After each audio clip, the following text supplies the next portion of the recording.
नमस्कार मित्रों, आज इस कार्यक्रम में उपस्थित शिक्षा राज्य मंत्री आदरणीय अन्नपूर्णा देवी जी, आईटी तथा स्किल डेवलपमेंट के राज्य मंत्री आदरणीय राजीव चंद्रशेखर जी, हमारे एनसीवीटी के चेयरपर्सन जिनके नेतृत्व में देश में एक बहुआयामी इंस्ट्रूमेंट बन रहा है, इमर्ज कर रहा है, इसे आदरणीय कलसी जी, तीनों विभाग के आदरणीय सचिव अनीता करवाल जी, संजय मूर्ति जी, अतुल तिवारी जी, हमारे एनईटीएफ के चेयरपर्सन, एआईसीटी के पूर्व चेयरमैन आदरणीय अनिल सहस्रबुद्धे जी तथा तीनों विभाग के वरिष्ठ अधिकारी मित्रगण और अनेक जगह पे जैसे हमें कहा गया इस दुनिया से जुड़े हुए, शिक्षा और स्किल डेवलपमेंट की दुनिया से जुड़े हुए सभी आदरणीय महानुभावगण, मित्रों, कलसी जी ने इसकी इंट्रोडक्शन देते हुए बड़े एलाबोरेट तरीके से इसकी उद्देश्य के बारे में और इसकी जो फीचर्स के बारे में आपके सामने रखा है। मैं 2-3 विषय केवल आज की, जिसकी एक हमारी सरकार की एक अनोखा प्रयास रहा है, विशेष करके एनईपी का, नेशनल एजुकेशन पॉलिसी की जो एक अप्रोच रही है कि इसको जन भागीदारी से बनानी, लोगों को पूछ के, विशेषज्ञों को इन्वॉल्व करते हुए इनकी स्वीकृति से पॉलिसी बनाना। ये तो कहने के लिए सब कहते हैं, लेकिन उसको हम लोगों को करना ही है। इसी श्रेणी में इसी को आगे बढ़ाते हुए हमारी तीनों डिपार्टमेंट ने, दोनों विभाग ने तय किया, जो चर्चा एक बहुत बड़े पैमाने पे समाज की कई समूहों के साथ हुई है, लगभग स्कूल डिपार्टमेंट के सारे स्टेक होल्डर्स, बोर्ड्स हो, स्कूल्स हो, राज्य सरकार हो, प्राइवेट सेक्टर की स्कूल्स हो, सबसे चर्चा हुई है। सीबीएसई, जेएनवी, केवी, इस प्रकार की इंस्टीट्यूशंस के साथ चर्चा हुई है। हायर एजुकेशन इंस्टीट्यूशंस में आईआईटी, एनआईटी, यूनिवर्सिटीज, ये सबसे आईआईएम्स, ये सबसे चर्चा हुई है।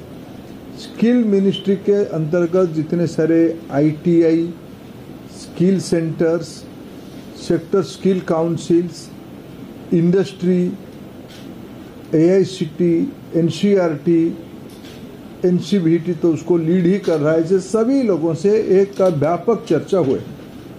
फिर भी हमारे टीम को लगा कि ये पर्याप्त शायद नहीं है, इतना बड़ा देश है, इतनी बड़ी अपेक्षा है और एक नया इंस्ट्रूमेंट हम एनईपी में बनाने जा रहे हैं।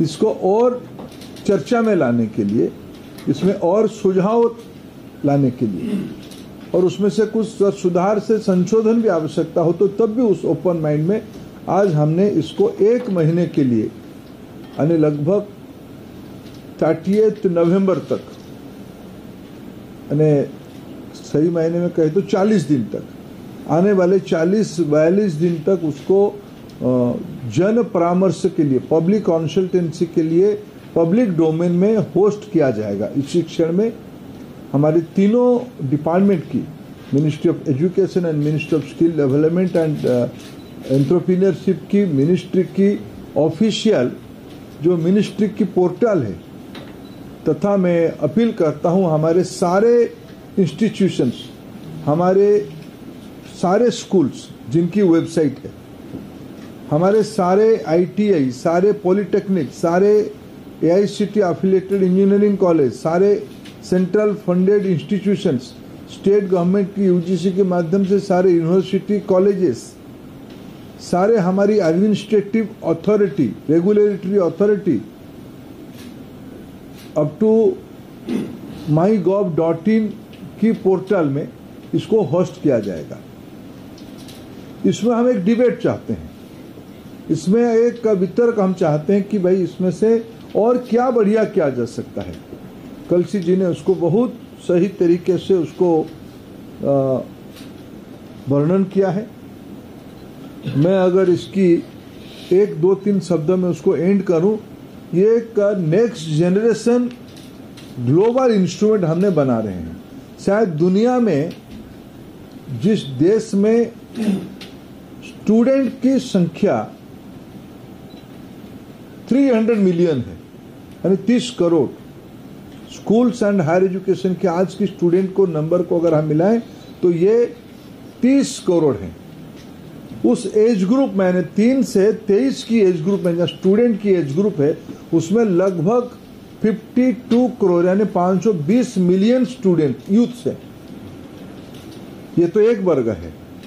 कलसी जी की जो कमेटी ने, जिसमें कई लोग उसमें इन्वॉल्व थे, इन सभी ने काम करने वाले लोगों को भी क्रेडिट फ्रेमवर्क में लाने की योजना बनाई है।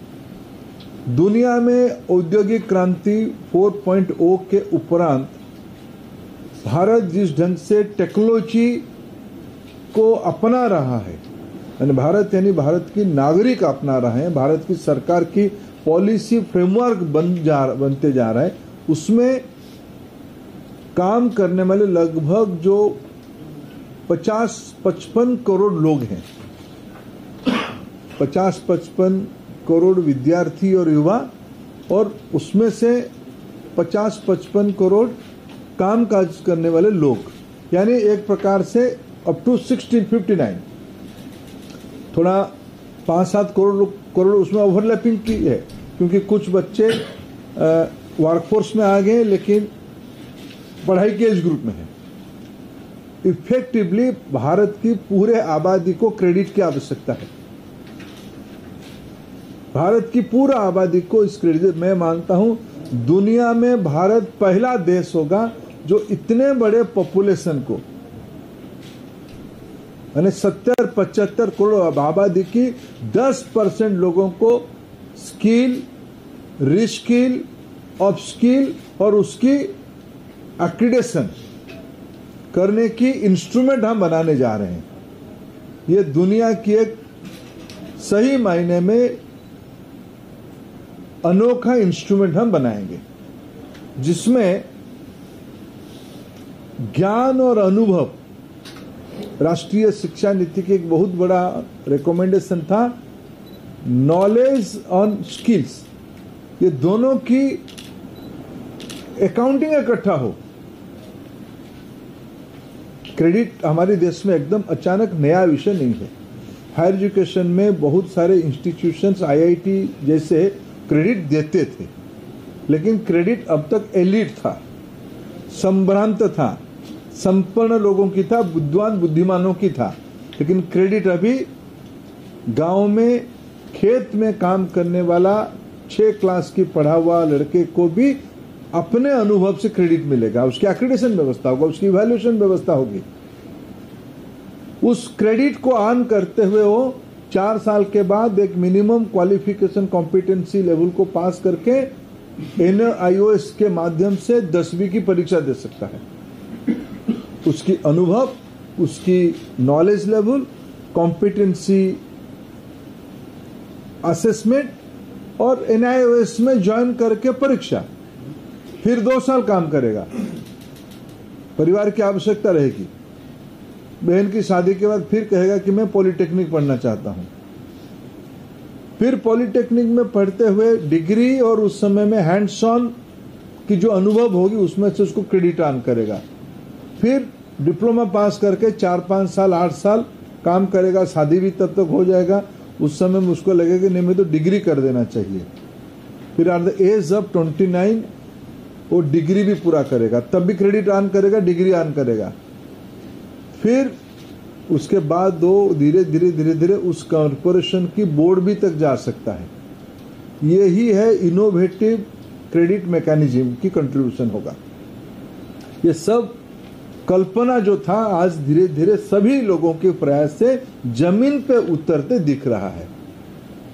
और 2-3 इंस्ट्रूमेंट हमारी शिक्षा विभाग और स्किल डेवलपमेंट मिनिस्ट्री और भारत सरकार के अन्य विभाग मिलकर कर रहे हैं।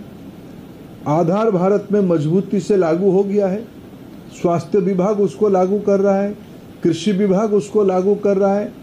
फिनेंशियल इंक्लूजन जिन जिन विभागों से है, कहीं सब्सिडी मिलता है, कहीं बैंक अकाउंट खुलता है, ये धीरे धीरे सब आधार वॉलंटरली और तरीके से लागू हो रहा है, बेनिफिशियरी और आधार की जुड़ा हो रहा है। वैसे ही आधार एनेबल्ड एक स्टूडेंट रजिस्ट्रेशन होने वाला है। स्टूडेंट रजिस्ट्रेशन करने के बाद एक बैंक अकाउंट नंबर खुल जाएगा, एकेडमिक बैंक नंबर अकाउंट खुल जाएगा, ABC academic bank of credit, यानी एक अकाउंट खुल गया। डिग्री और क्रेडिट दोनों की डिपॉजिट वहां होते रहेगा। एक डिजी लॉकर बन जाएगा, जिससे हमारी वहां एक बैंक अकाउंट में लॉकर रहता है, ऐसे एक नॉलेज लॉकर रहेगा। उस नॉलेज लॉकर से हम ट्रांजैक्शन थ्रू ब्लॉकचेन करेंगे। हमारी कॉम्पिटेंसी को दुनिया की किसी भी देश में कोई भी व्यक्ति हमारी नॉलेज कैपेबिलिटी को ABC और डिजी लॉकर में जाके देख सकता है और हम उसको पहुंचा भी सकते हैं। मल्टीपल एंट्री और मल्टीपल एग्जिट की व्यवस्था हम लोगों ने किया है। मित्रों, भारत को $5 ट्रिलियन इकोनॉमी बनानी है। आने वाले 25 साल में भारत को विकसित देश में कन्वर्ट करना है। भारत की पूरी आबादी को एम्पावर करनी है। तब ये इंस्ट्रूमेंट मेरे दृष्टि से NEP की सबसे महत्वपूर्ण इंस्ट्रूमेंट बनते जाएगा। अगर मैं बात समाप्त करूं, एक ही अप्लाइड पार्ट उसको कहूं, कैसे हम करना चाहिए, मेरा व्यक्तिगत सुझाव है। कलसी जी की टीम को मैं कहता हूं, क्या ये संभव है?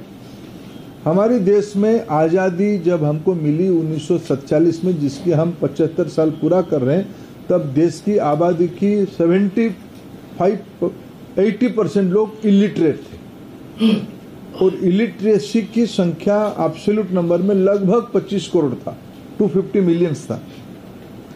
आज 75 साल के बाद हमारी लिटरेसी संख्या 80% है, उसके अर्थ इलिटरेसी संख्या 20%।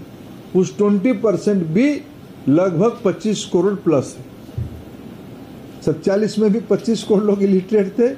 आज भी 75 साल में जनसंख्या बढ़ने के कारण 25 करोड़ लोग एब्सोल्यूट इलिटरेट है। क्या हम हमारे देश की सभी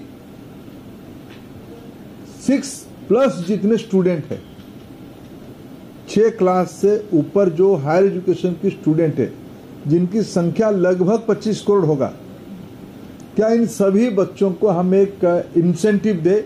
अगर आपकी पड़ोस की एक व्यक्ति को, आपकी जिले की एक व्यक्ति को और आपकी इलाके के एक व्यक्ति को लिटरेट करोगे यूजिंग टेक्नोलॉजी, आज बहुत सारे टेक्नोलॉजी उपलब्ध है, उस टेक्नोलॉजी को यूज करके अगर एक व्यक्ति को लिटरेट करवा दोगे, तब आपको, कलसी जी सोचिए थोड़ा, क्या उसको हम 0.5 क्रेडिट दे पाएंगे? वो टेक्नोलॉजी यूज किया, वो आउटरीच किया, नॉलेज एक्वायर किया, हैंड्स ऑन ट्रेनिंग लिया, एक पॉजिटिव सोशल आउटपुट है, सोशल गुड निकल आया। यही तो चाहिए क्रेडिट में। आप कल्पना करिए, क्रेडिट हमारे इंसेंटिवाइज हो जाएगा तो 2-3 साल के अंदर भारत संपूर्ण साक्षर हो सकता है। क्यों नहीं होगा? अगर हम 2.5 साल में 225 करोड़ टीका लगा सकते हैं, हम आबादी को क्यों लिटरेट नहीं कर सकते हैं? इसीलिए ये पॉलिसी रिफॉर्म, पॉलिसी एडमिनिस्ट्रेशन जो हम लोग मिल के करने वाले हैं, ये खुली वितर्क आज हम सभी टीम, हमारी ज्ञान मंडल की सभी लोग मिलके इसको हम पब्लिक कंसल्टेंसी के लिए डेडिकेट कर रहे हैं। इसको मैं रिपोर्ट को लोग चर्चा करें, इंस्टीट्यूशन चर्चा करें। मैं चाहूँगा कि UGC सारे हायर एजुकेशन इंस्टीट्यूशंस में उसको एक वर्कशॉप फॉर्म में चर्चा कराए, उसको फीडबैक दे। बहुत सारी कमियां होंगी, सारे NCERT और CBSE और स्कूल डिपार्टमेंट चिंता करे, सारे बोर्ड्स, सारे स्कूल्स में इसकी चर्चा हो, विशेष करके हायर सेकेंडरी स्कूल्स में इसकी चर्चा हो, 6 क्लास प्लस जहां व्यवस्था है वहां चर्चा हो, सारे इंस्टीट्यूशंस में चर्चा हो के उसकी एक सुझाव, जैसे कलसी जी कह रहे हैं, सुधार की सुझाव आना चाहिए। इसी अपेक्षा के साथ मैं सबको फिर आज बहुत बहुत धन्यवाद देता हूं।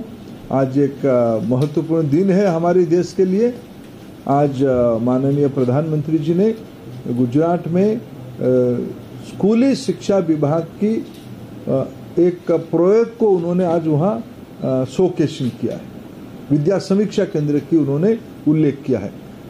उसी दिशा में NEP का एक बहुत बड़ा कदम हम लोगों ने उठाया। आप सभी उसमें से सहभागी होंगे और उसकी अपना सुझाव देंगे। इसी अभिमत के साथ मैं आप सबको बहुत बहुत धन्यवाद देता हूँ। नमस्कार।